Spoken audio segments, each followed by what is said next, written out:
lovely students, how are you all? This is Mansi. Welcome back to the channel. So seed batch का chapter number 3 science का begin कर रहे हैं. Name of the chapter is atoms and molecules. So मेरी guarantee है इस video के बाद आपको इस चैप्टर में कोई भी दिक्कत नहीं होगी, लेकिन आपको प्रॉमिस करना पड़ेगा कि टिक के बैठ के पूरी वीडियो वन लेंथ में देखोगे ताकि बेकार की डिस्ट्रैक्शंस बीच में ना आए और आपको एक एक टॉपिक का एक एक कंसेप्ट अच्छे से समझ में आ जाए. So without wasting any time let's get started. अब चैप्टर को स्टार्ट करने से पहले कुछ टर्म्स है जो मैं चाहती हूँ आप पहले ही सीख लो, क्योंकि बार बार हम ना चैप्टर के बीच में बोलते रहेंगे ये एलिमेंट होता है, ये कंपाउंड होता है, ये एटम है, ये मॉलिक्यूल है. अब आप इस छोटी सी कंफ्यूजन में रह जाओगे, हाँ भाई ये है क्या, पर ये सब सेम सेम लगते हैं कभी. सो वो कंफ्यूजन को हम पहले ही दूर कर लेते हैं. पहले सबसे पहले बात करते हैं बच्चे, ये हमारा एटम होता क्या है. ठीक है, देखो एटम क्या होता है ना, जैसे कोई भी चीज है, जैसे एक पूरा घर है. ठीक है, कैसे बना हुआ है, अलग अलग रूम्स है. एक रूम कैसे बनता है, जैसे ये रूम है, क्या है यहाँ पे 4 वॉल्स हैं. अब वॉल्स कैसे बनी है, ब्रिक से बनी है. अब ब्रिक के भी आगे पार्टिकल्स ले लोगे. सबसे छोटा जो पार्टिकल होता है ना वो हमारा एटम होता है. मतलब किसी चीज को आपने ब्रेक करना स्टार्ट किया, इसके अंदर ये ब्रेक करते करते आप एक ऐसे पॉइंट पे आ गए कि आगे वो फर्दर उसको ब्रेक कर ही नहीं पाते, अब वो डिवाइड कर ही होगा ही नहीं. सो वो हमारा होता है एटम, मतलब एक स्मॉलेस्ट यूनिट. ठीक है, अभी डेफिनेशन वगैरह सब पढ़ेंगे, अभी के लिए बस हमें ऊपर ऊपर से समझना है कि टर्म्स क्या हैं. सो ये पता चल गया सबसे स्मॉलेस्ट यूनिट एटम होती है. अब ये जो एटम्स है वो इतने छोटे, हम इमेजिन ही नहीं कर सकते, इतने छोटे हैं ना कि ये फ्री स्टेट में एग्जिस्ट ही नहीं कर सकते. कुछ नोबल गैसेज हैं जैसे हीलियम हो गया, आर्गन हो गया, नियॉन हो गया, ये सब फ्रीली एग्जिस्ट कर पाते हैं, लेकिन एटम्स फ्रीली एग्जिस्ट कर ही नहीं पाते. अब उनकी एक टेंडेंसी होती है कि वो आपस में जुड़ सकते हैं, जैसे एक एटम दूसरे एटम के साथ जाके मिल जाएगा. ऐसे एटम्स मिल के क्या करेंगे, जब भी एटम्स मिलेंगे, whenever atoms will combine they form molecule. So जब भी एटम्स कंबाइन करेंगे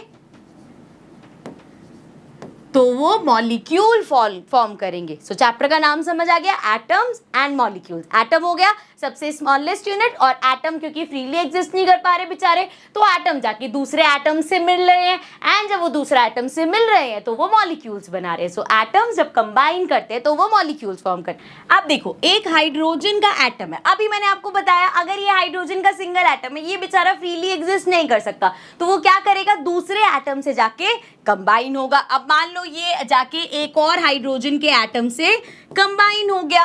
ठीक है, जाके इसने एक और एटम से कंबाइन हो गया, क्या बन गया, H2 बन गया. अब जरूरी थोड़ी है कि हाइड्रोजन के एटम हमेशा हाइड्रोजन के एटम से ही कंबाइन होंगे, या अगर कोई कार्बन का एटम है तो वो कार्बन के एटम से ही कंबाइन होगा. मान लो हमारे पास कार्बन का एटम था, अब ये भी बेचारा अकेला सा घूम रहा था और ये जाके कनेक्ट हो गया ऑक्सीजन के 2 एटम से. सो क्या बन गया यहाँ पे हमारे पास आ गया CO2. हो क्या रहा है, यहाँ पे हाइड्रोजन के एटम्स मिले, H2 बना, कार्बन और ऑक्सीजन के 2 एटम्स मिले, हमारे पास CO2 बन गया. सो ये क्या है, ये भी एक मॉलिक्यूल है, ये भी एक मॉलिक्यूल है ना, क्योंकि एटम्स मिले हैं, एटम्स कंबाइन हुए तो मॉलिक्यूल मिलेगा. लेकिन इन दोनों में फर्क क्या है, इसमें जो 2 एटम्स मिले हैं वो एक ही एलिमेंट के हैं, मतलब यहाँ पे ये भी H है, ये भी H है. सो ये हमारा हो गया मॉलिक्यूल ऑफ एलिमेंट.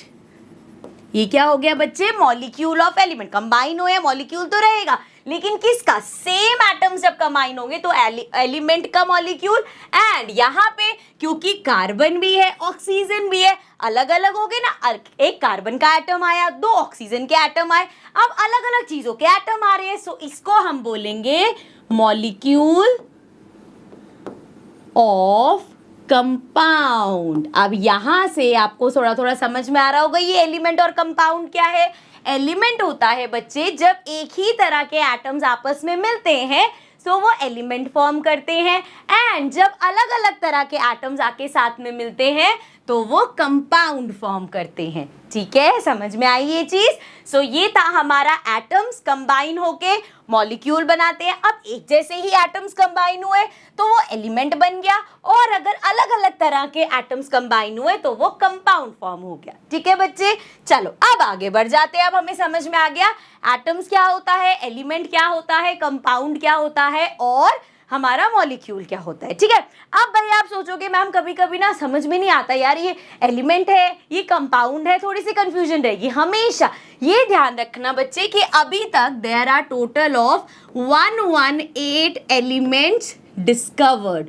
सो कभी भी डाउट लगे, किसी चीज में कंफ्यूजन लगे, नेट पे सर्च करना। ये आपके सामने जो मैंने डाला है, this is a periodic table. अब आपके सिलेबस में से चैप्टर आगे भी कट चुका है, बट ये पीरियोडिक टेबल होता है। इसमें जितनी चीजें आपको दिखेंगी, जैसे यहाँ पे मुझे टिटेनियम दिख रहा है, कैल्शियम दिख रहा है, यहाँ पे सोडियम दिख रहा है, यहाँ पे हमें सिल्वर दिख रहा है, कॉपर दिख रहा है, एंड ब्रोमाइन दिख रहा है, क्लोरीन दिख रहा है, सल्फर दिख रहा है, ऑक्सीजन दिख रहा है। यहाँ जितने भी लिखे हुए हैं ना, दीज आर ऑल एलिमेंट्स। ये सारे क्या है, हमारे एलिमेंट्स है। अब अगर किसी एक एलिमेंट को, जैसे ऑक्सीजन के एलिमेंट को उठाया हमने, तो हमें क्या दिख रहा है, ये O है, बट ये एक्चुअल में क्या है, ऑक्सीजन के अलग अलग एटम साथ में आके मिले हैं। सो वो यहाँ पे उसने बनाया ये ऑक्सीजन। ठीक है, क्लियर है।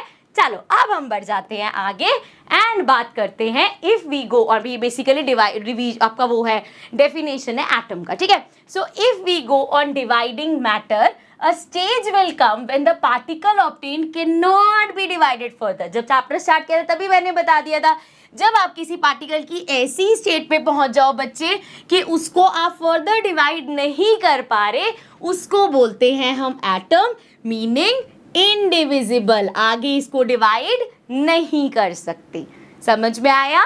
अब ये देख के लग रहा होगा ये मैम ने क्या बनाया है, ये बच्चे एटम का स्ट्रक्चर है, जिसमें हमारे पास एक न्यूक्लियस होता है, जिसके अंदर हमारे पास प्रोटॉन्स होते हैं, आसपास उसके इलेक्ट्रॉन्स घूमते हैं, एंड प्रोटॉन्स के साथ ही न्यूट्रॉन्स होते हैं। लेकिन ये इतना सा ही मैं बता रही हूँ बिकॉज अगला पूरा चैप्टर है स्ट्रक्चर ऑफ एटम, उसमें हम इसको डिटेल में पढ़ेंगे। ठीक है, अभी के लिए ये समझ लो ये हमारा इस तरीके से एटम होता है। ठीक है, चलो आगे बढ़ते हैं एंड डिस्कस करते हैं कुछ law. So law of chemical combination, दो हैं जो लॉज डिस्कस करने हैं। पहला है law of conservation of mass और दूसरा है लॉ ऑफ कांस्टेंट प्रोपोर्शन।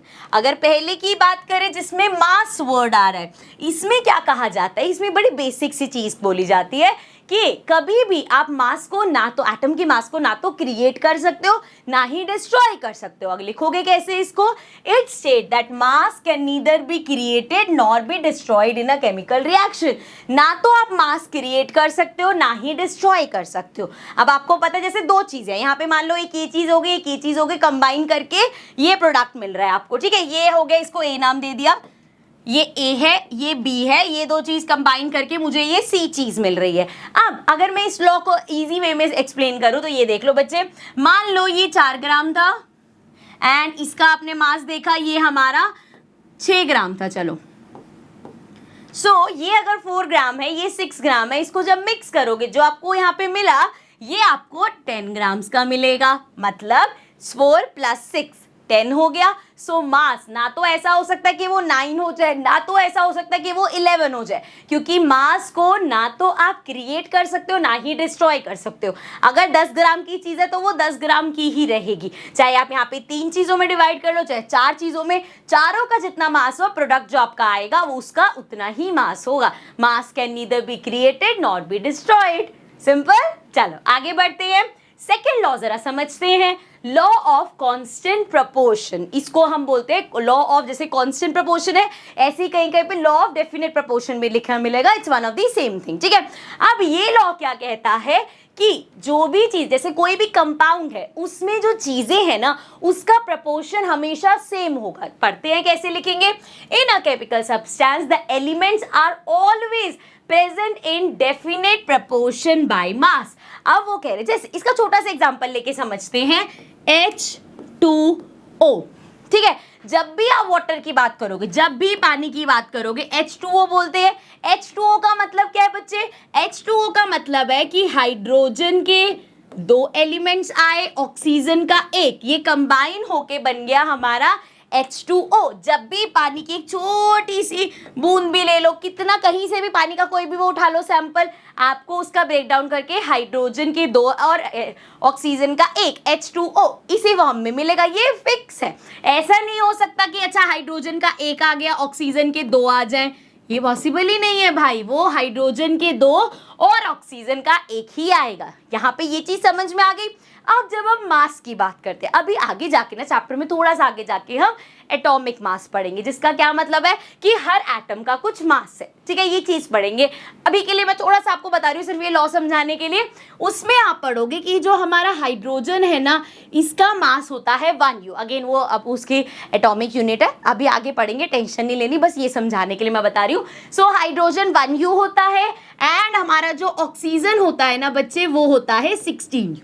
ठीक है, समझ में आया, ये उसका मास होगा। तो अब यहाँ पे हमें पता है हाइड्रोजन 2 होंगे और ऑक्सीजन 1 होगा, मतलब हाइड्रोजन का हमेशा कितना होगा भाई, 2 है, 1 + 1, 2 हाइड्रोजन है ना, 1 + 1, और ऑक्सीजन 1 है, मतलब 16। अब अगर मैं इसका रेशियो देखूं 1:1, 1 + 1 2 एंड 16, मतलब हाइड्रोजन का 2 और ऑक्सीजन का 16, तो 2:16, या मैं इसको सिंपल वर्ड्स में लिख सकती हूँ 1:8। सिंपल वर्ड्स क्या मतलब, सिंप्लीफाई करके 2 के टेबल में 8 पे आता है तो 1:6। सो ये जो 1:8 है, 1:6 बोल दिया मैंने, 1:8 है, ये प्रपोर्शन फिक्स रहेगा बच्चे। इस प्रपोर्शन की बात हो रही है, ये चेंज नहीं हो सकता। जब भी आप H2O की बात करोगे हमेशा ये 1:2 प्रपोर्शन में ही मिलेगा आपको। जैसे अगर 9 ग्राम्स ऑफ वाटर है, सो उसमें 1 ग्राम ऑफ हाइड्रोजन है and how much gram,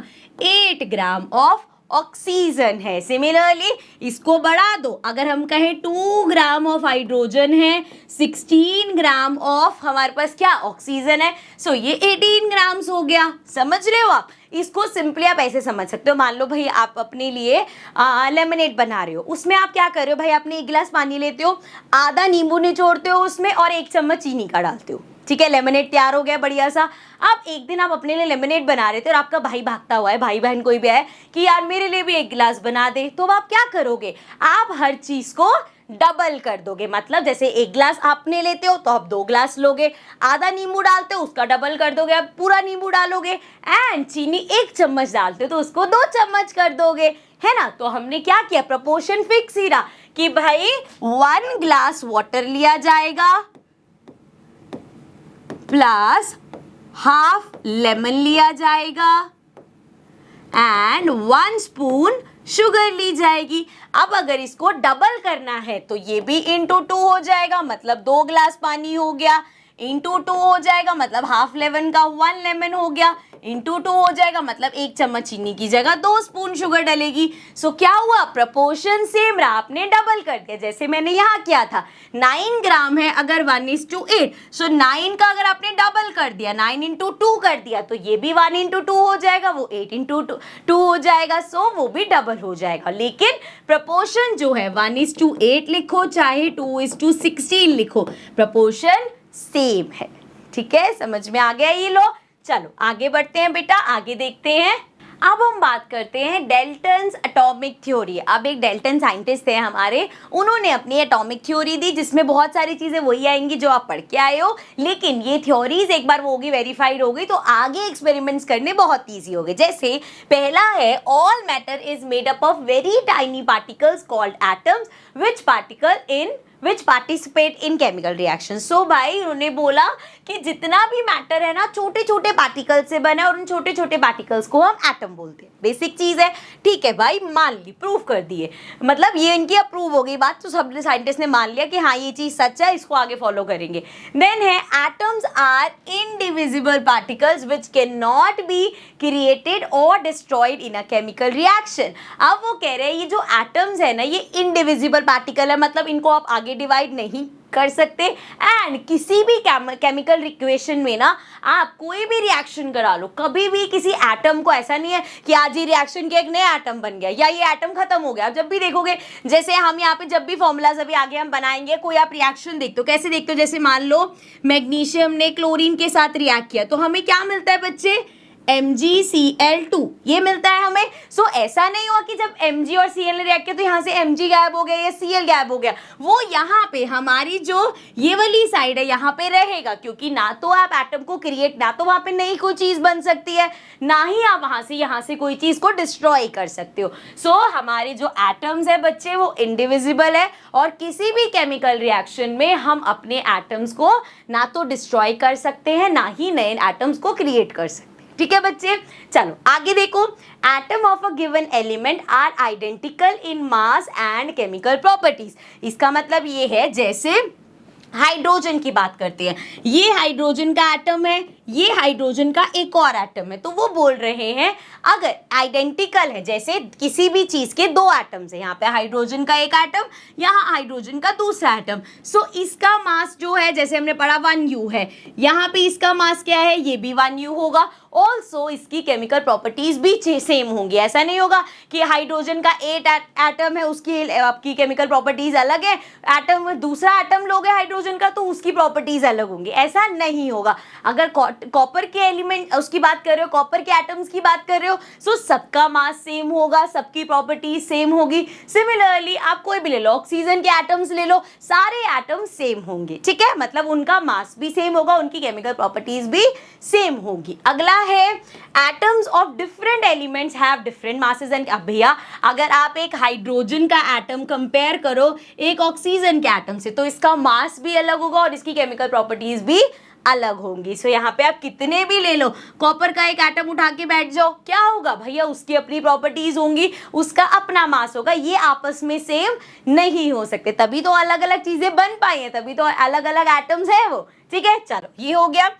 next अब ये दो हमारे क्या है, ये सेम वही है जो हमने अभी पढ़ा ना, लॉ ऑफ अपना जो प्रोपोर्शन, कांस्टेंट प्रोपोर्शन वाला, ऑलमोस्ट सेम यहाँ पे वो बस अलग लैंग्वेज में लिखा हुआ है। So atoms combine the ratio of small whole numbers to form compound. अभी हमने पढ़ा भाई कि वो होल नंबर के उसमें रेशियो में, जैसे अभी हमने वाटर का देखा था 1:8, तो ये होल नंबर के रेशियो में ही कंबाइन होंगे। सिमिलरली अगर हम ले NH3, तो भैया यहाँ पे हमारा क्या होता है, N हमारा होता है नाइट्रोजन, इसका एटॉमिक नंबर होता है 14, हाइड्रोजन का हम पहले ही पढ़ चुके हैं 1u, अब यहाँ पे लेकिन 3 है, सो कितने हो गए 1 + 1 + 1 3। सो NH3 जब भी बनेगा भाई तो वो 14:3 का रेशियो ही रहेगा, होल नंबर है 14 भी, होल नंबर है 3 भी, सो वो हमेशा इसी प्रपोर्शन में होंगे। ये हमारा वही है लॉ ऑफ कांस्टेंट प्रोपोर्शन। ठीक है, चलो नेक्स्ट देखो, the relative number and kind of atom are constant in a compound. ये वही बात हो गई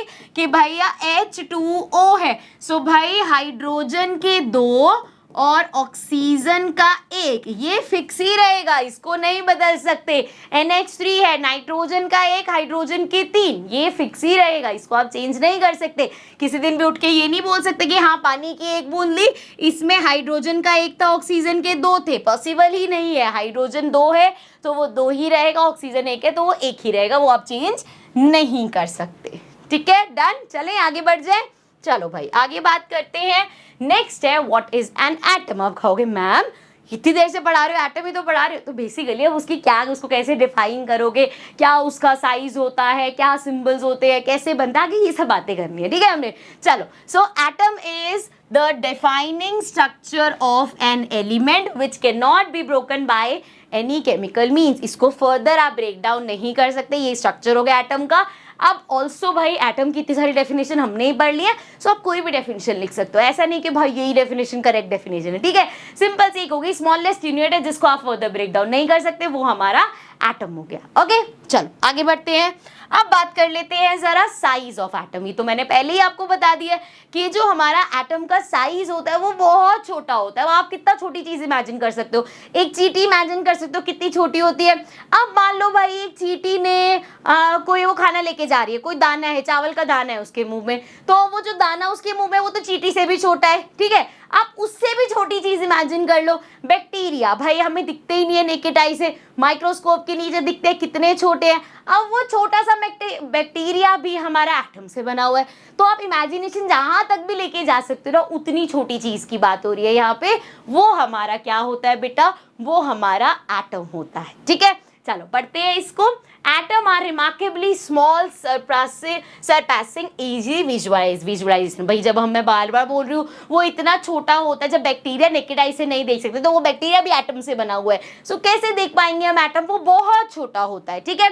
now stacking millions of atom result in a layer as thin as a sheet of paper. Now imagine this कि आपने millions, यहाँ पे 100,000 की बात नहीं हो रही, मिलियंस ऑफ एटम्स ले लिए, उसको कंबाइन कर लिया और मिलियंस ऑफ एटम कंबाइन होके भी एक पतली सी शीट ऑफ पेपर बनेगी। इतने छोटे होते हैं हमारे एटम्स। अब भैया अब अगर कोई चीज इतनी छोटी है, अभी तो आगे हम उसके मास की बात भी करने वाले हैं, अब अगर कोई चीज इतनी छोटी है तो उसके लिए जो मीटर्स में तो मेजर होगा नहीं, सो उसके लिए जिस मेजरमेंट टर्म को यूज करते हैं हम, दैट इज नैनोमीटर। और नैनोमीटर पता है कितना होता है? 1 नैनोमीटर हमारा इक्वल होता है 1/10⁻⁹ मीटर, बोले तो 10⁻⁻⁹ मीटर। इतना छोटा होता है एक नैनोमीटर। सो नैनोमीटर मतलब एक एटम का अगर आप डायामीटर वगैरह मेजर करते हो तो वो नैनोमीटर में मेजर होता है, ठीक है, समझ में आ गया। चलो आगे बढ़ जाते हैं।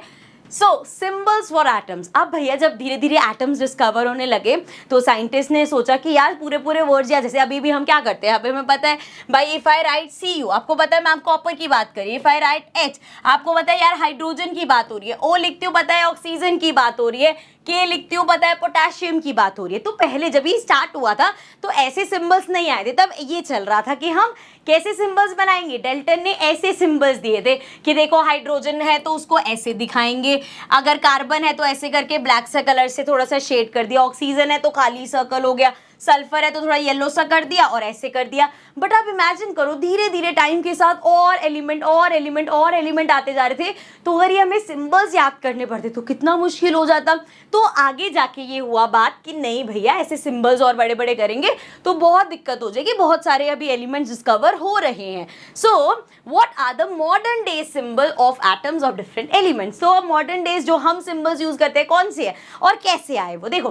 कुछ तो बहुत सिंपल है, many symbols are the first letter और the first 2 letters of the name of the element. जैसे कार्बन पहला लेटर C हो गया। अब इसमें दिक्कत क्या है भाई, C से कार्बन भी है, C से कैल्शियम भी है, तो यहाँ पे फर्स्ट लेटर ले लो और यहाँ कैल्शियम का हमने Ca ले लिया, यहाँ पे एल्यूमिनियम का Al ले लिया, नाइट्रोजन का फर्स्ट N लिया है। मुझे पता है अभी आपके लिए एकदम से याद करना लगेगा यार कैसे, हमें कैसे याद रहेगा मैडम कि भैया Ca है तो वो कार्बन नहीं कैल्शियम है। विद टाइम याद हो जाएगा, गिव इट सम टाइम, रटने नहीं बैठ जाना, बहुत सारी चीजें हैं, ठीक है, जितना रटोगे आगे जाके भूलते जाओगे। तो धीरे धीरे कंसेप्ट क्लियर करो, प्रैक्टिस करो, सारे याद हो जाएंगे, ठीक है। चलो आगे बढ़ते हैं। तो कुछ तो ये हो गए सिंबल से। The symbols of some element are found from the first letter of the name and a letter appearing letter. जैसे क्लोरीन, जब मैं बोलती हूँ क्लोरीन तो H साइलेंट सा हो जाता है, क्लोरीन क के बाद ल की साउंड आता है, सो वो Cl हो गया। ऐसे ही मैग्नीशियम तो Mg, ग का साउंड आ गया, सो ये ऐसे A लेटर छोड़ के Mg हो गया इसका, इसमें H लेटर छोड़ के क्लोरीन का Cl हो गया, ठीक है। इस तरीके से आगे है भाई हमारे पास। अब कुछ में आप कहोगे चलो ये चीज समझ आ गई, किसी में फर्स्ट ले लिया, किसी में फर्स्ट 2 ले लिया, किसी में सेकंड छोड़ दिया, लेकिन यहाँ पे इसका क्या बोलोगे, सोडियम को सीधा K लिख दिया भाई, ओ सॉरी सोडियम को सीधा Na लिख दिया, पोटेशियम को K लिख दिया, ये क्या बात हुई। इसमें तो दूर दूर तक Na नहीं है, लेकिन सोडियम का अब यहाँ पे जैसे हम बोलते हैं ना, it is derive from the Latin word या उसका जर्मन वर्ड या उसका गीक नेम ये है, सो उसके बेसिस पे जैसे सोडियम का होता है नाट्रियम, हमारे पोटेशियम का होता है कैलियम, आयरन का होता है फेरम, तो वहां से ये आया है, इधर का ये Na आया है, ये K यहाँ से आया है, Fe यहाँ से आया है, कॉपर का Cu यहाँ से आया है, सिल्वर का Ag यहाँ से आया है, गोल्ड का Au इधर से आया है, मरकरी हमारा Hg होता है यहाँ से आया है, सो ये सारे इधर से आए। आई नो ये और ज्यादा आपके लिए दिमाग खराब कर देंगे कि कैसे याद होगा, बट विद टाइम आपको याद हो जाएगा कि ये Na है, ये K है, Fe है, Cu है, Ag है, Au है, याद हो जाएगा, ठीक है। अभी से टेंशन मत लो कि सब रटना है हमें, ठीक है। चलो आगे बढ़ते हैं, कुछ मैं आपको बता देती हूँ, ये आपके एनसीईआरटी बुक का ही है। अभी स्टार्ट करो सिर्फ इनसे, इनको याद कर लो। कैसे? जैसे मान लो सिर्फ ए अल्फाबेट वाले आज करे हैं। एल्युमिनियम होता है हमारा AL, आर्गन होता है AR। फिर चलो बी वाले कर लेना एक दिन, तो एक एक दिन करके, अभी तो भैया है ना टाइम बहुत ज़्यादा, तो आराम से। और जब सिंबल्स बनाओ, जब वो बनाओगे, फॉर्मूलाज वगैरह बनाओगे, तो और अच्छे से ये सब याद हो जाएंगे। ठीक है, तो इन एलिमेंट्स को अभी ध्यान रखना है। 118 एलिमेंट्स याद करने की जरूरत है, सिर्फ इतने याद कर लो, बहुत है। ठीक है, बाकी जब जब क्वेश्चन करेंगे जैसे जैसे चीजें आएंगी और याद होते रहेंगे। ठीक है, अब हम बात करते हैं एटॉमिक मास की, जो मैं अभी बार बार बोल रही थी ना कि हाइड्रोजन का 1U होता है, ऑक्सीजन का बोला मैंने 16U होता है, इसका बोला 14U होता है। अब भैया इसका एटॉमिक मास, अच्छा नाम से पता चल रहा है कि एटम्स के मास की बात हो रही है, तो भैया पढ़ते हैं जरा। Atomic mass is the total mass of the electrons, neutrons and protons in an atom or in a group of atom, the average mass। अब देखो भाई, सिंपल से हमें पता है कि जैसे हमने बोला कि एटम एक स्मॉलेस्ट यूनिट है, और कितना छोटा है ये भी हमें पता है। अब उसमें कौन से वेट की बात करते हैं? जो यहाँ पे उसके न्यूक्लियस में प्रोटॉन्स और न्यूट्रॉन्स बैठे, या उसके आसपास जो इलेक्ट्रॉन्स घूम रहे हैं, उन सब का मास मिला के हमें एटम का मास मिलता है। ठीक है, बेसिक सी चीज है। अब भैया the mass of N atomic particle is called the atomic mass. तो ये एटॉमिक पार्टिकल्स का जो मास होता है उसको हम एटॉमिक मास बोलते हैं। This is commonly express as per the international agreement in terms of unified atomic mass unit, AMU। ये जो आपको U दिख रहा है ना, ये बेसिकली AMU है। इसका सबसे शॉर्ट फॉर्म मान लो, जिसको यूनिफाइड मास बोल के इसको हम ऐसे U की तरह लिख देते हैं कि जैसे 1U है या 14U है, इस तरीके से। ठीक है बच्चे, आगे है it can be best defined as 1/2 of the mass of a carbon 12 in its ground state। अब भाई ये क्या लिख दिया यहाँ पे, देखो इसको थोड़ा सा समझते हैं। अब ये तो आपको पता है भाई, ये तो मैं इतनी देर से बता ही रही हूँ कि जो हमारे एटम होते हैं वो बहुत छोटे हैं। तो आप ये भी मान सकते हो कि भाई जो एटम है अगर वो इतना छोटा है तो उसका मास कैलकुलेट करना कितना मुश्किल होगा। ऐसा तो है नहीं कि कोई वेइंग स्केल है उस पर एक एटम रख के देख लिया भाई इसका मास कितना है। तो इसका मास कैसे निकालते हैं, इसको समझने के लिए हम एक एग्जाम्पल देखते हैं। देखो, अगर मान लो आप गए एक दुकान पे एंड अब जैसे आपको 1 किलो प्याज लेने हैं, कैसे लोगे भैया?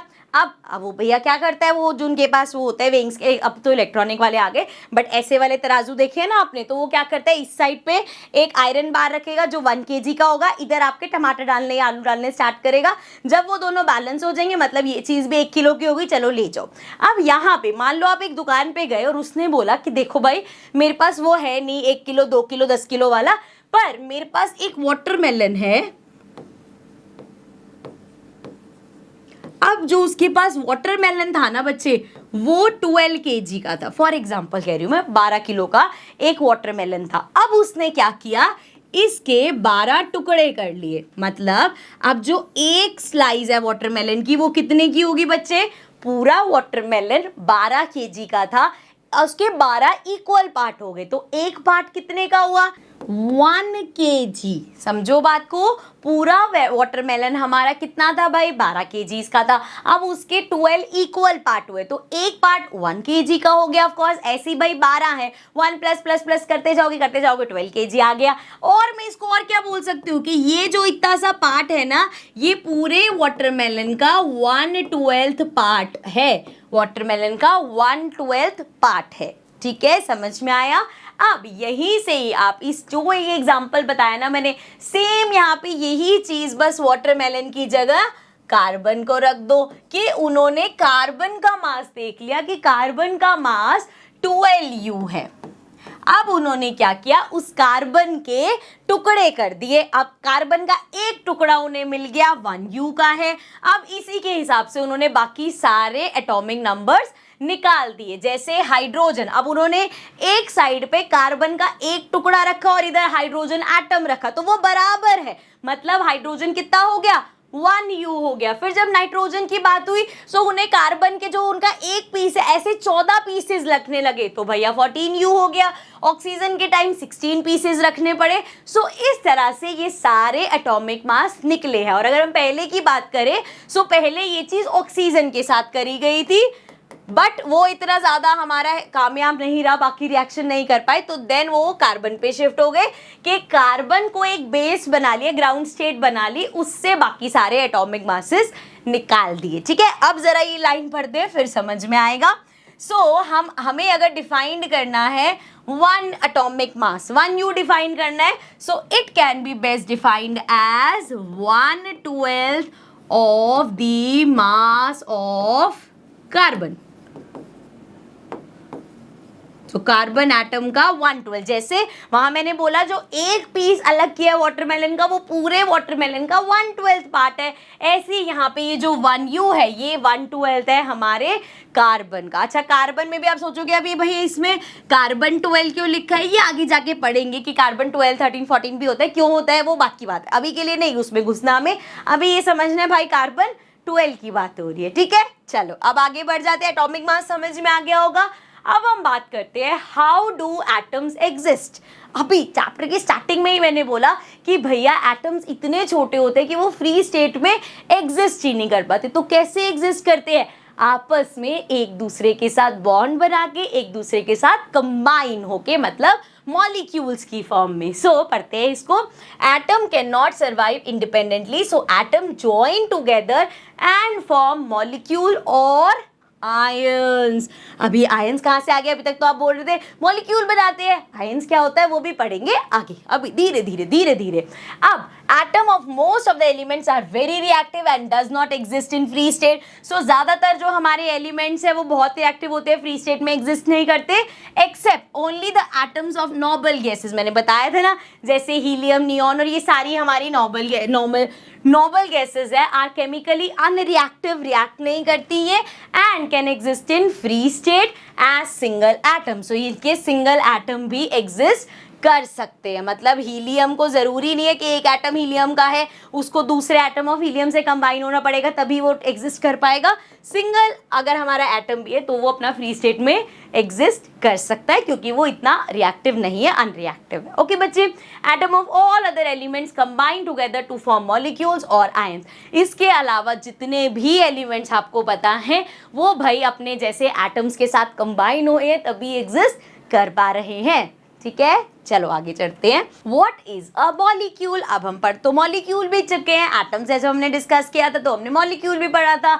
लेकिन अब भैया अपना उसको कैसे डिफाइन करना है, उसमें क्या क्या चीजें होती है वैसा पढ़ेंगे, ऐसे नहीं बस ऊपर से पढ़ा, एग्जाम में कैसे लिखोगे फिर। अच्छा पता क्या है हमें मॉलिक्यूल्स के बारे में कि भाई एटम्स जो हैं जब वो कंबाइन होते हैं तो वो मॉलिक्यूल्स बनाते हैं। एक जैसे एटम कंबाइन होंगे तो मॉलिक्यूल ऑफ एलिमेंट, अगर अलग अलग तरह के एटम्स कंबाइन हुए तो मॉलिक्यूल ऑफ कंपाउंड। ठीक है, अब इसी को ही जरा डेफिनेशंस वगैरह में पढ़ लेते हैं। अ molecule is a collection of, very good, उधर चला गया भाई, तो a molecule is a collection of various atoms that combine chemically with each other. हमारा जो molecule होता है उसमें अलग अलग atoms जो है basically combine होते हैं तो एक molecule बनता है। ठीक है, these atoms are bound together by certain forces of attraction. भैया कुछ फोर्स ऑफ अट्रैक्शन है जिसकी वजह से ये एटम्स आपस में आके कंबाइन हो जाते हैं। ठीक है, and atoms of same elements और different elements can bind together to form molecules. अब एक जैसे एटम्स भी और अलग अलग तरह के एटम्स भी मिल सकते हैं, जैसे एक जैसे में हो गया हमारा H2, ये हाइड्रोजन गैस है भाई, इसमें सिर्फ हाइड्रोजन के एटम्स ही में कंबाइन हो रखे हैं। एंड अगर मैं बात करूं H2O की, यहाँ पे हाइड्रोजन के एटम्स भी हैं और साथ में ऑक्सीजन के एटम्स भी हैं, तो सेम एटम्स भी हो सकते हैं, डिफरेंट एटम्स भी हो सकते हैं। Then therefore a molecule is the smallest particle of a substance that can exist independently. अब आप कहोगे इसी लाइन को पढ़ते क्या ये कैसे, अभी तक आप बोल रहे थे कि एटम स्मॉलेस्ट यूनिट होते हैं और यहाँ पे बड़े बड़े शब्दों में लिखा हुआ है a molecule is the smallest particle. कैसे हो गया ये बच्चे, atom is the smallest particle लेकिन molecule is the smallest particle जिसमें वो एग्जिस्ट कर सकते हैं, क्योंकि मैंने ये भी तो बोला कि भाई एटम्स फ्रीली एग्जिस्ट नहीं कर सकते, तो पूरी डेफिनेशन पढ़ो। अ molecule is the smallest particle of a substance that can exist independently exist करने के लिए तो कंबाइन हुए थे, और कंबाइन हो गए तो मॉलिक्यूल बन गए। सो इसीलिए मॉलिक्यूल हमारे स्मॉलेस्ट पार्टिकल है किसी भी सब्सटेंस के जो इंडिपेंडेंटली हमारे एग्जिस्ट कर सकते हैं and show all the properties of that substance. और भैया किसी भी सब्सटेंस की कोई भी प्रॉपर्टी है उसके एटम्स की वजह से, जैसे कॉपर है वो कॉपर की प्रॉपर्टीज दिखा रहा है क्योंकि उसमें कॉपर की सब्सटेंसेस है। आपके पास वाटर है, वाटर की प्रॉपर्टीज दिखा रहा है क्योंकि उसके पास हाइड्रोजन के और ऑक्सीजन के एटम्स के क्या है प्रॉपर्टीज है, इसलिए वो हाइड्रोजन मतलब हमारा H2O की प्रॉपर्टीज दिखा पा रहे हैं। ठीक है बच्चे, चलो आगे बढ़ते हैं। हम बात करते हैं मॉलिक्यूल्स ऑफ एलिमेंट। हमें तो वैसे पता है मॉलिक्यूल्स ऑफ एलिमेंट वो होता है बच्चे जिसमें एक ही तरह के एटम्स आपस में मिलके मॉलिक्यूल बना रहे हैं। ठीक है, अब इसको पढ़ते हैं।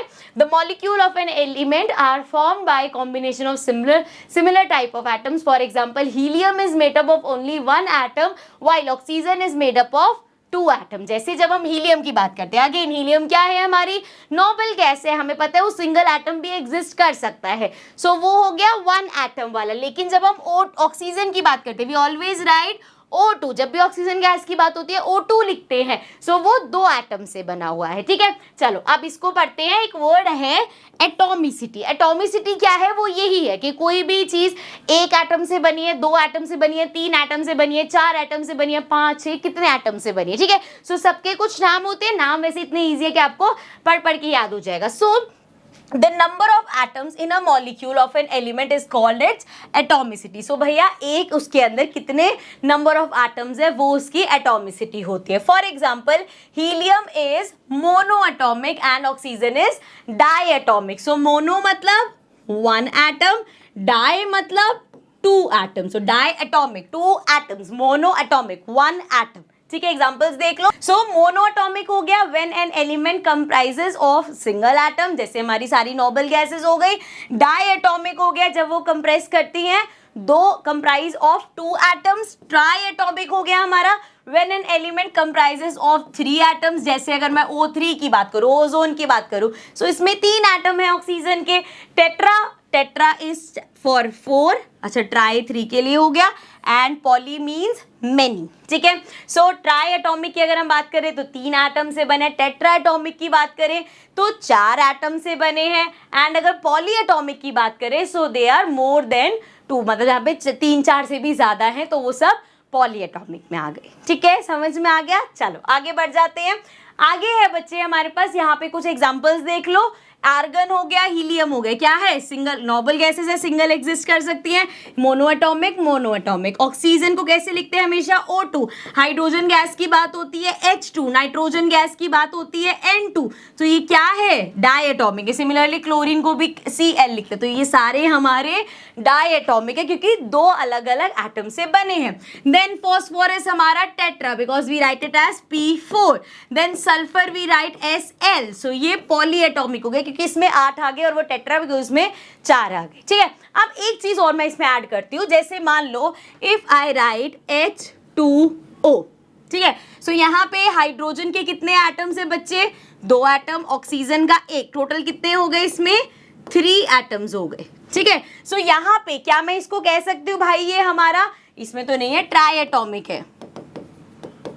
हाँ बिल्कुल ये ट्राई एटॉमिक है, बट यहाँ पे क्यों हम इसको डिस्कस नहीं कर रहे, क्योंकि अभी हम किसकी बात कर रहे थे बच्चे, हम बात कर रहे थे मॉलिक्यूल ऑफ एलिमेंट की। और जब हम मॉलिक्यूल ऑफ एलिमेंट बोल रहे हैं सो ये H2O कंपाउंड है क्योंकि इसमें हाइड्रोजन और ऑक्सीजन 2 अलग अलग चीजों के एटम्स आ गए, सो ये हमारा कंपाउंड हो गया। ठीक है, सो ये मॉलिक्यूल ऑफ कंपाउंड है। ओके, इसलिए है ये हमारा ट्राइएटॉमिक ही। अगर इसके एटॉमिसिटी की बात करोगे तो वो ट्राइएटॉमिक है, लेकिन ये कंपाउंड है। ठीक है, इसलिए कभी ये गलती मत करना कि जैसे अगर यहाँ पे आपसे कोई एग्जांपल्स पूछते हो और क्लियरली मेंशन करे मॉलिक्यूल ऑफ एलिमेंट्स बताने हैं, सो वहां पे ट्राइएटॉमिक में अगर H2O लिख के आ जाओगे तो वो गलत हो जाएगा क्योंकि बच्चे ये कंपाउंड है। सो वहां पे जब हम ट्राइएटॉमिक लेंगे तो O3 लेंगे क्योंकि ऑक्सीजन के ही 3 अलग अलग एटम मिलकर ओजोन बना रहे हैं। ठीक है, समझ आ गया पॉइंट। सो अब हम कंपाउंड की बात ही कर रहे हैं तो जरा मॉलिक्यूल ऑफ कंपाउंड पे भी आ जाते हैं। So atoms of different elements join together in definite proportion to form molecule of compound. कैसे बनते हैं अगेन आप देख के आए हो भाई, अभी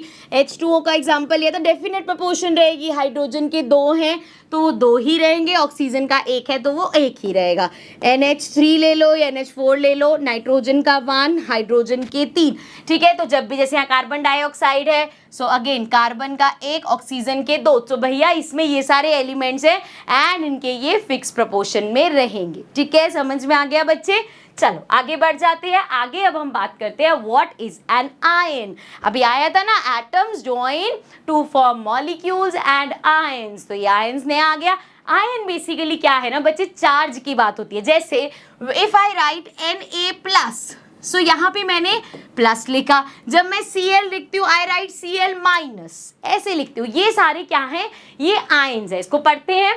compounds composed of metals and non metals contain charge species, इस पे चार्जेस होते हैं कुछ, the charge species are known as ions, और जिन पे ये चार्जेस है सो इनको हम क्या बोलते हैं कि ये एक आयन है। सो an ion can be negatively or positively charged. A negatively charged ion is called anion and जो positively charged होता है उसको cation बोलते हैं, cation बोलते हैं, ठीक है। So anion and cation, so positive वाला कैटाइन हो गया एंड नेगेटिव वाला एनाइन हो गया, ठीक है।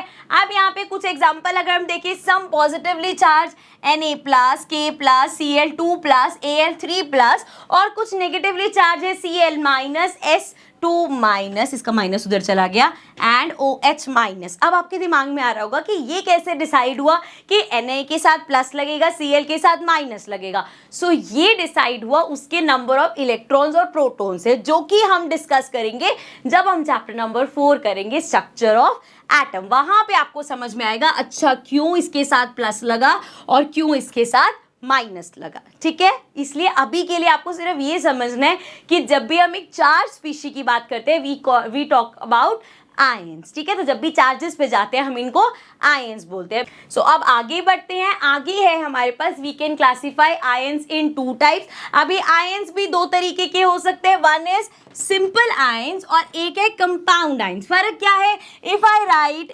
Mg2+, सो Mg क्या है बच्चे, ये सिर्फ Mg के एटम से ही बना है। सो ये समझ लो एक तरह से एलिमेंट हो गया। सो इसीलिए इसको सिंपल आयंस में कहेंगे। Mg2+, Na+, Cl-, Al3+, ये सारे क्या है, एक जैसे एटम से बने। जब हम यहाँ पे जाएंगे तो आप देखोगे NH4, इसमें N के भी एटम्स हैं, H के भी एटम्स है, CO3 C के एटम्स, O के एटम्स, SO4 S के एटम्स, O के एटम, OH-, O के एटम्स, H के एटम्स। तो यहाँ पे आयंस है क्योंकि चार्ज लगा हुआ है, ये कंपाउंड वाले हो गए, और ये हमारे सिंपल आयंस हो गए क्योंकि इसमें एक ही एटम्स है सब में, ठीक है। एक ही एटम्स मतलब एक ही तरह के एटम्स, ओके।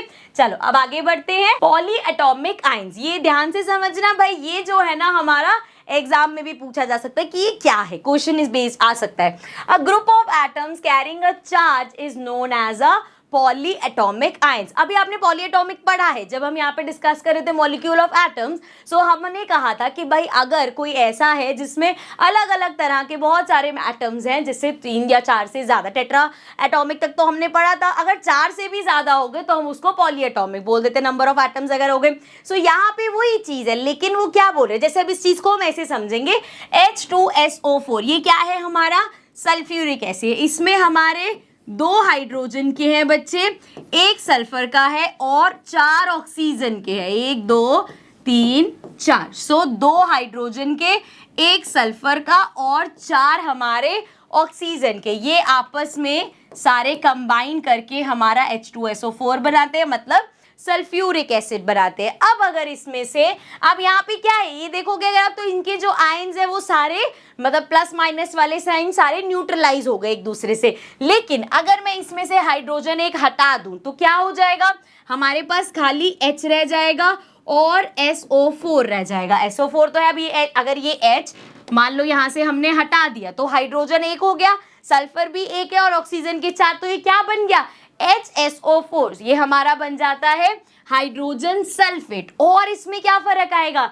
कि अब ये जो है ना बच्चे ये नेगेटिवली चार्ज हो गया। क्यों? क्योंकि इसमें एक हाइड्रोजन का जो चार्ज जिसकी वजह से न्यूट्रलाइज हो रहा था वो वहां से निकल गया, तो अब ये एक नेगेटिवली चार्ज हो गया। अब नेगेटिवली चार्ज होने का मतलब क्या है? Again this is related to वो गेन करेगा इलेक्ट्रॉन्स या लूज करेगा इलेक्ट्रॉन्स, ये हम पढ़ेंगे जब हम 4th चैप्टर में वैलेंसी चैप्टर करेंगे वहां पे, क्योंकि अभी अगर मैंने वो चीज बीच में डाल दी ना तो ये चैप्टर बहुत कॉम्प्लिकेट हो जाएगा आपके लिए। उसमें जब हम धीरे धीरे चलेंगे ना तो आपको ये इजीली समझ में आएगा। ठीक है, चलो अभी आगे बढ़ जाते हैं। नेक्स्ट है बच्चे हमारे पास राइटिंग केमिकल फॉर्मूलाज। अब केमिकल फॉर्मूला होता क्या है?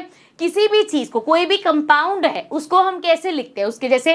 अब एलिमेंट की जब हम बात करते हैं, सो जैसे Na है ये हमें पता है भाई सोडियम है, Cl है हमें पता है क्लोराइड है, लेकिन जब हम यहाँ पे सोडियम क्लोराइड की बात करती हूँ आई राइट इट एज NaCl। सो ये हमारे पास क्या है? एक केमिकल फॉर्मूला है। ये हमारे सिंबल थे और ये मिलके एक बनाया इन्होंने केमिकल फॉर्मूला। सो ये होता है chemical formula. The chemical formula of a compound is a symbolic representation of its composition. So इसकी किसी कंपाउंड को आप कैसे सिंबल में लिखते हो वो उसकी केमिकल फॉर्मूला होता है। ये जैसे एलिमेंट्स का सिंबल है, सो ये हमारा कंपाउंड का सिंबल हो गया। ठीक है, अब जब आपको लिखने हैं केमिकल फॉर्मूलाज तो इसके लिए हमें दो चीजें पता होनी चाहिए। एक है हर एलिमेंट का आपको सिंबल पता होना चाहिए, तभी तो जैसे अगर मैं आपको अभी बोल देती कि लिखो भाई सोडियम क्लोराइड, सो आपको पता होगा सोडियम Na है, क्लोराइड Cl है, तभी तो आप उसको कंबाइन करके बना पाओगे। सो सिंबल पता होना चाहिए एंड वैलेंसी पता होनी चाहिए। जैसे अभी मैंने आपको सोडियम क्लोराइड, आपको लगा बड़ा इजी है यार, सोडियम Na क्लोराइड Cl हो गया। इसी तरीके से क्या मैं अगर आपको बोलूं मैग्नीशियम क्लोराइड लिखो, सो ठीक है ma'am Mg magnesium Cl chloride. क्या यही होता है बच्चे मैग्नीशियम क्लोराइड? ये गलत है, ये मैग्नीशियम क्लोराइड का फॉर्मूला नहीं है। मैग्नीशियम क्लोराइड MgCl2 होता है। अब ऐसा क्यों है कि भाई जब हमने NaCl लिखा तब तो कहीं 2 नहीं आया, यहाँ पे 2 आ गया, that is because of its valency. So पहले हमें एक तो सिंबल क्लियर होने चाहिए और हमें वैलेंसी पता होनी चाहिए। सो बच्चे यहाँ पे ये आपका वैलेंसी टेबल है, इसमें इस तरीके से है कि जैसे सोडियम पोटेशियम सिल्वर कॉपर इन सबकी वैलेंसी 1 है। हाइड्रोजन हाइड्रेट क्लोराइड ब्रोमाइड इनकी वैलेंसी 1 है, इन सबकी वैलेंसी 1 है। ये जो सेकंड लाइन आई हमारी, ये जितनी चीजें हैं इन सब की वैलेंसी 2 है, और ये जो नीचे सबकी चीजें हैं इन सब की वैलेंसी 3 है। आई नो आपको देख के लग रहा होगा मैम क्या ये सब हमें याद करना पड़ेगा। सो वैसे मैं कभी भी आपको ऐसे दूसरे को अपने चैनल की कोई लिंक नहीं देती कि भाई ये देख लेना, बट 10th में मैंने एक वीडियो बनाई थी क्योंकि ये चीज 10th में भी काम आएगी। वहां पे मैंने ये पूरा वैलेंसी चार्ट बनाया था। वो वीडियो की लेंथ अगर आप देखोगे तो 45 मिनट्स की है। मुझे पता है देखते ही लगेगा हाँ यार इतनी लंबी वीडियो कहाँ देखेंगे, बट उसके स्टार्टिंग के कुछ मिनट्स ही हैं जिसकी हेल्प से आप ये वैलेंसी टेबल याद कर लोगे। सो यहाँ पे मैं उसको लिंक कर दूंगी, डू वॉच दैट वीडियो। अगर आप चाहते हो कि आपको फॉर्मूलाज लिखने में कभी भी दिक्कत ना हो तो प्लीज ये वीडियो देखना, वैलेंसीज आपको याद हो जाएंगी, फॉर्मूला कैसे बनाते हैं सब समझ में आ जाएगा। ठीक है, वैलेंसी मेन याद है, अभी फॉर्मूला बनाना तो मैं अभी सिखा ही रही हूँ, लेकिन वैलेंसी कैसे याद करोगे, इनके नाम कैसे याद करोगे, ये सब यहाँ पे इस वीडियो में आपको मिल जाएगा। So do watch this video ताकि आपका कंसेप्ट बिल्कुल क्लियर हो जाए, कभी भी फॉर्मूला बनाने में आपको दिक्कत ना हो। अभी के लिए चलते हैं आगे। सो यहाँ पे हम कुछ फॉर्मूलाज बनाते हैं, जैसे है हाइड्रोजन क्लोराइड। सो हाइड्रोजन का हमें पता है H होता है, क्लोराइड Cl होता है, ये तो सिंबल्स हो गए।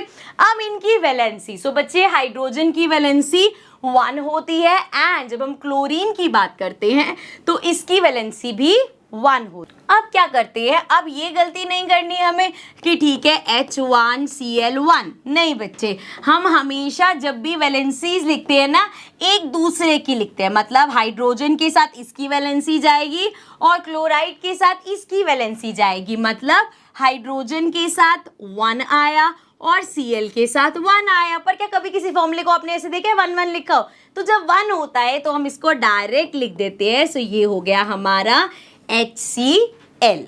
ठीक है, so hydrogen chloride is HCl। आगे बढ़ते हैं, hydrogen sulphide. So hydrogen again H, sulphide S, and अगर हम इसकी वैलेंसीज की बात करें, अच्छा कलर चेंज करने दीजिए, हाइड्रोजन की वैलेंसी 1 होती है, सल्फर की वैलेंसी 2 होती है। अब क्या करना है, क्रॉस करना है, मतलब हाइड्रोजन के साथ बच्चे हमारा 2 आएगा एंड S के साथ 1 आएगा, 1 लिखने की जरूरत नहीं। सो ये हो गया H2S, ये आ गया हमारा हाइड्रोजन सल्फाइड का फॉर्मूला। ठीक है, अब इसमें ये मत करना कि इसको मैम हम SH2 क्यों नहीं लिख सकते, क्योंकि बेटा सिंपल सी बात है, देखो इसके 2 रूल है। एक तो जब भी मेटल और नॉन मेटल होता है तो हमेशा मेटल पहले लिखा जाता है, इसलिए हमने हाइड्रोजन पहले लिखा। लेकिन इसमें सिंपल सी बात ये भी समझ सकते हो भाई, फॉर्मूले के नाम में हाइड्रोजन पहले, तो हाइड्रोजन पहले ही लिखोगे ना। चलो आगे देखो, कार्बन टेट्राक्लोराइड। अब अगर हम कार्बन के सिंबल की बात करें बच्चे, C होता है, टेट्रा 4 के लिए होता है, एंड क्लोराइड हमारा Cl है।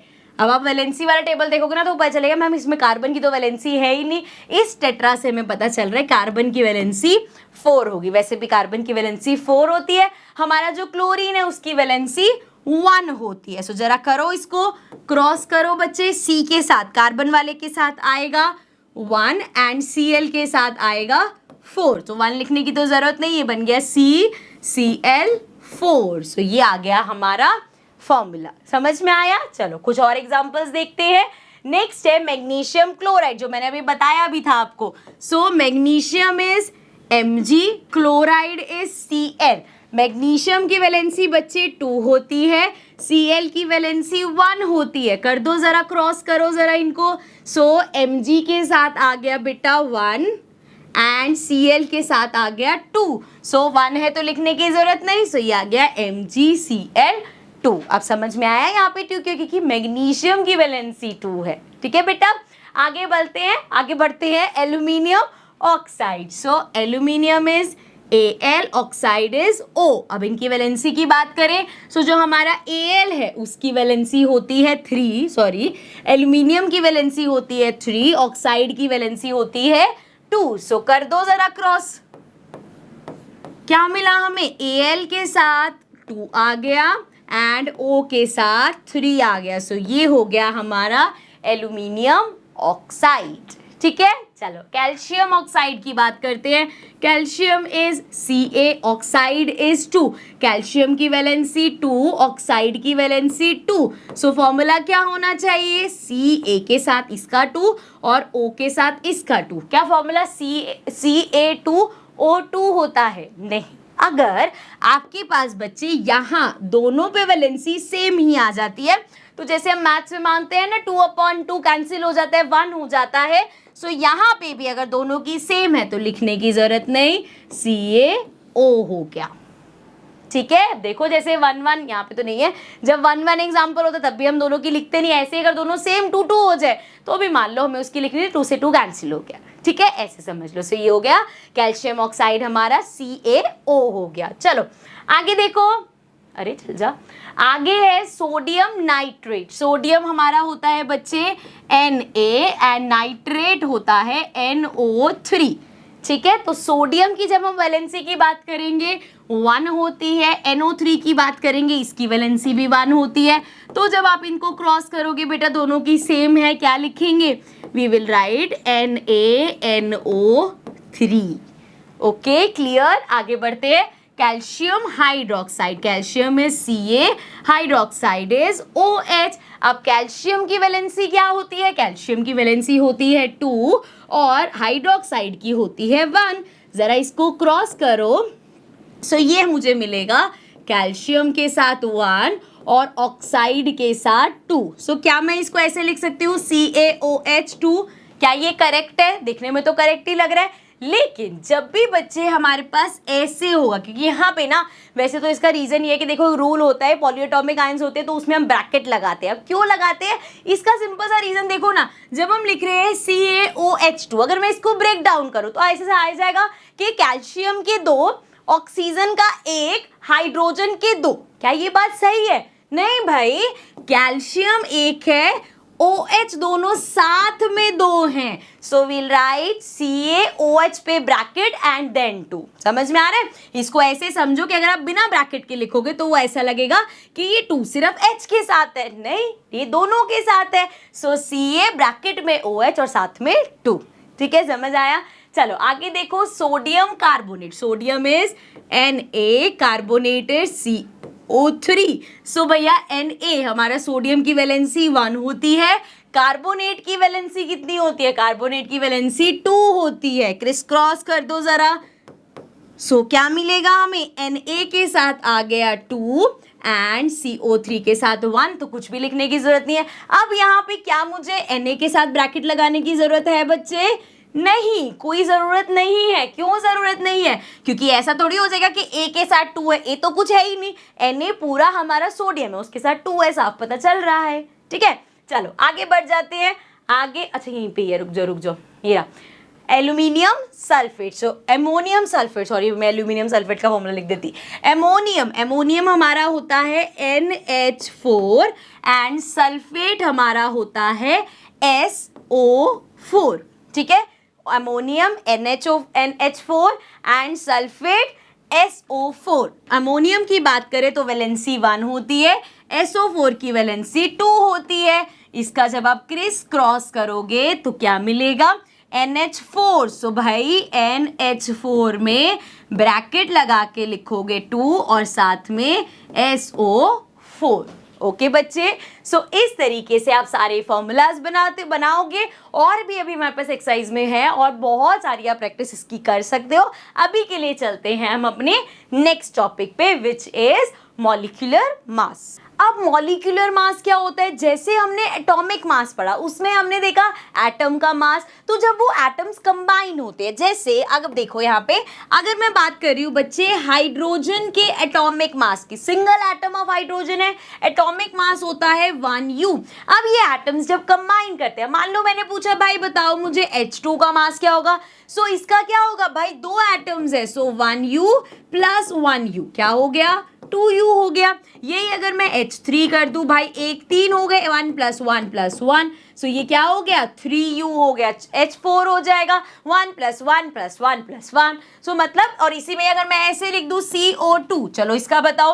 अब अगर C की बात करूं, कार्बन का कितना होता है, 12 होता है, ऑक्सीजन का कितना होता है, 16 होता है, लेकिन ऑक्सीजन के 2 है, तो 16 प्लस 16, तो टोटल कितना हो जाएगा, 12 प्लस 16 प्लस 16, ये हमारा आ जाएगा इसका मास। ठीक है, अब इसको पढ़ते हैं जरा। The molecular mass of a substance is the sum of atomic masses of all the atoms in a molecule of that substance. It is expressed in atomic mass unit, मतलब U. So ये हमारा होता है कि उसमें जितने atoms हैं उनको उनके atomic mass को प्लस कर दो, so आपको molecular mass मिल जाएगा। ठीक है, अब इसके एग्जाम्पल पे आते हैं। इसी तरीके से सेम हमारा होता है फॉर्मूला यूनिट मास। उसमें क्या होता है, जैसे आपके पास कोई फॉर्मूला है CaCl2, सो यहाँ पे भी आप क्या करोगे, Ca का एटॉमिक मास प्लस Cl 2 है ना, तो उन दोनों का एटॉमिक मास, सारे एटॉमिक मास प्लस कर दोगे, फॉर्मूला यूनिट मास आ जाएगा। तो जैसे मॉलिक्यूलर मास में हमने देखा मॉलिक्यूल में जो जो एटम्स है उन सबका मास प्लस कर दिया हमने। सिमिलरली फॉर्मूला यूनिट मास में भी यहाँ पे हम देखेंगे जो जो हमारे पास जो जो एलिमेंट्स हैं बेसिकली उन सबके मासेस को हमने एटम्स के मासेस को प्लस कर दिया। तो formula unit mass calculated similarly to molecular mass is applicable to substances with ions as constituent particles. It represent the sum of atomic masses of all atoms in the formula unit mass. दोनों same चीज है, बस ये formula का है तो formula unit मास हो गया, एंड यहाँ पे मॉलिक्यूल्स है तो मॉलिक्यूलर मास हो गया। ओके चलो, अब यहाँ पे कुछ मैंने एग्जांपल्स लिए हैं, एनसीईआरटी के थे, एक दो एग्जांपल्स है तो मैंने सोचा यहीं पे हम डिस्कस कर लेंगे। जैसे एग्जांपल 3.1 है, calculate the relative molecular mass of H2O। H2O hydrogen के बच्चे कितने हैं, 2 एटम्स है, मतलब ये H प्लस O से बना है ना भाई। सो H का हमारा एटॉमिक मास कितना होता है, 1U प्लस अगेन H का 1U प्लस ऑक्सीजन का 16U, तो 16 17 18, सो H2O का हो गया 18U। सो समझ में आ गया। नेक्स्ट देखो, calculate the molecular mass of HNO3। कैसे बना, एक H है इसमें, एक N है इसमें बच्चे, और 3 हमारे पास ऑक्सीजन के हैं। सो हाइड्रोजन का 1U, नाइट्रोजन का 14U, अभी आप भी धीरे धीरे करोगे याद हो जाएंगे, टेंशन नहीं लेना, प्लस O का कितना है 16U plus 16U plus 16U, ठीक है, यू नहीं लिख रही मैं, समझ जाना। प्लस करें जरा इसको, 6 6 12 18 19 20 21 22 23, सो 3 आया, 2 3 4 5 6, तो ये आ गया 63U। ठीक है, तो ये आ गया हमारा इसका मॉलिक्यूलर मास। ठीक है, आगे अब ऐसी फॉर्मूला यूनिट मास का भी देख लें। हमारे पास है कैल्शियम क्लोराइड, सो कैल्शियम का 1 है, क्लोराइड के 2 हैं। अब कैल्शियम की हमारी वैलेंसी पता, वो वैलेंसी कह रही हूँ, कैल्शियम के हमारा एटॉमिक मास पता है कितना होता है, 40 होता है, प्लस इसका होता है 35.5 प्लस 35.5, तो भैया 0.5 प्लस करोगे ये तो 0.0 हो गया, यहाँ पे 1 आ गया, 5 5 10 और 1 11, और ऊपर कैरी में 1 गया, सो 3 4 5 6 7 8 9 10 11, सो ये हमारे पास आ गया 111U। ये हो गया इसका फॉर्मूला यूनिट मास। ठीक है, समझ में आ गया बच्चे। सो इसके लिए बस हमें क्या याद करना है, ये एक छोटू सा टेबल है, किधर तक अब डिस्कस किया था हमने एटॉमिक मास, आजा आजा आजा भाई, कहाँ चला गया भाई, एक टेबल था ना छोटा सा, वैसे तो आपको बुक में मिल जाएगा, ये रहा।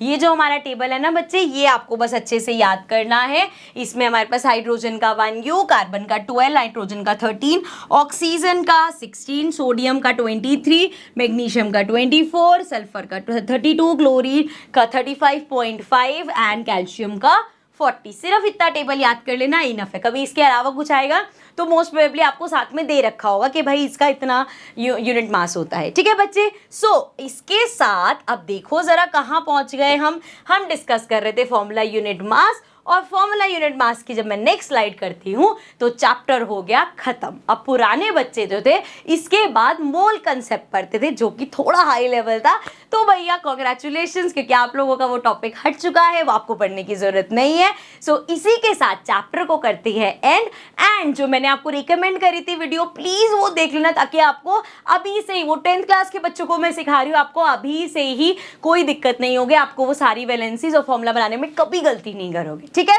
सो अब मैं मिलूंगी आपसे नेक्स्ट सेशन में, क्योंकि अभी हमें इस चैप्टर के इंडेक्स क्वेश्चंस करने हैं एंड इसकी बैक एक्सरसाइज करनी है, but we'll do that in the next session. So I will see you all in the next video. Do let me know आपको वीडियो कैसी लगी, एंड अच्छे कमेंट्स करना, प्यारे प्यारे अपने कमेंट्स करके मुझे बताना कि आपको अच्छे से समझ में आ रहा है या नहीं। Okay, so I will see you all in the next video. Take care and bye bye.